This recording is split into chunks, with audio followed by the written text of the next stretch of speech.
अस्सलाम वालेकुम।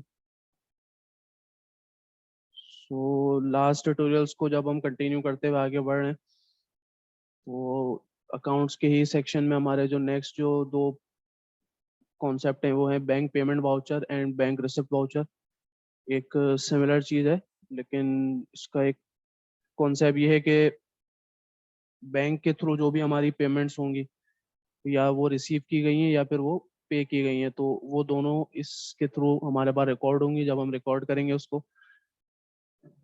तो बैंक पेमेंट वाउचर और बैंक रिसिप्ट वाउचर है। तो बैंक पेमेंट वाउचर अगर हमने किसी को भी पे करना है किसी भी चीज़ के अगेंस्ट, या हमारे सप्लायर्स को, या जो भी परचेजेज हैं उसके अगेंस्ट हमने जो भी पेमेंट्स किए हैं अगर बैंक के थ्रू होंगे, तो वो हम बैंक पेमेंट वाउचर में रिकॉर्ड करेंगे।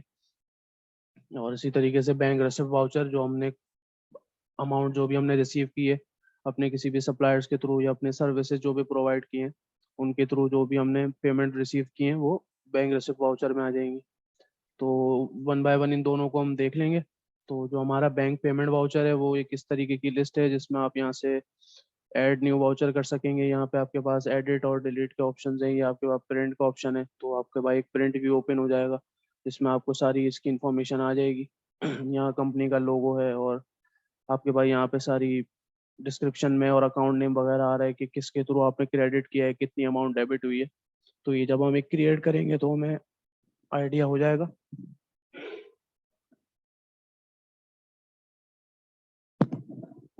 तो ये हम ऐड न्यू बैंक वाउचर कर लेते हैं। तो इसमें भी हमारे पास एक फॉर्म है जिसके थ्रू हमें चीज़ें करनी है।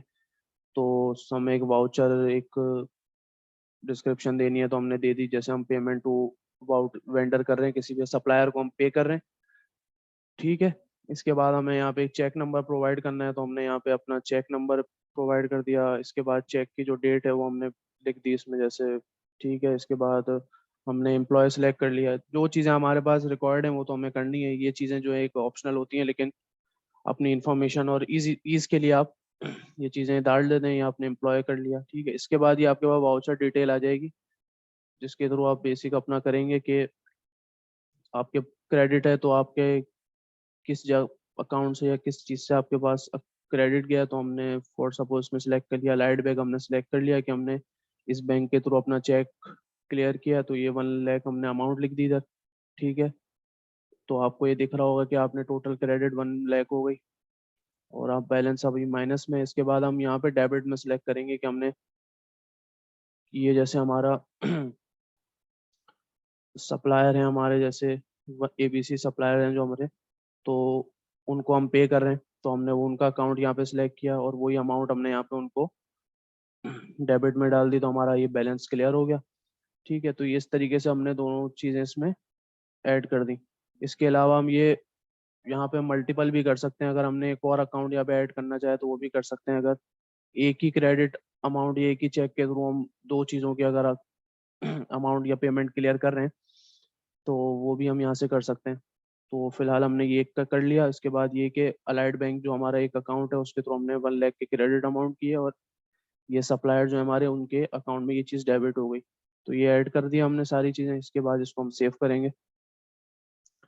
तो ये हमारा वाउचर जो है क्रिएट हो गया। ये आपके पास यहाँ शो हो गया, तो आपको यहाँ भी नज़र आ रहा होगा कि ये चेक नंबर आ गया। यहाँ पे ये COD जो क्रेडिट और डेबिट का हमारा सिंबल है, किस क्रेडिट हमारा इस अकाउंट से हुआ है, डेबिट इस अकाउंट में हुआ है।